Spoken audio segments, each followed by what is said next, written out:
Приветствую на канале Урожай Ягод. Посадил в этом году мапему, вернее рассаживал с маточника.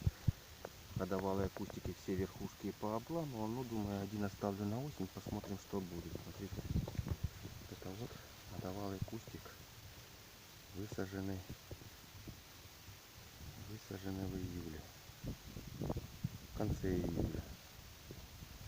Вот такая ягода поспела. Такие грозди еще висят. Сорт, конечно, классный, обалденный просто. Такая ягода. Ягода красивая, одномерная, сладкая. Ну, сейчас к этому времени уже в сентябре-октябре уже все ягода сладкая, потому что уже она не подпекается, не это самое, но это, конечно, бомба.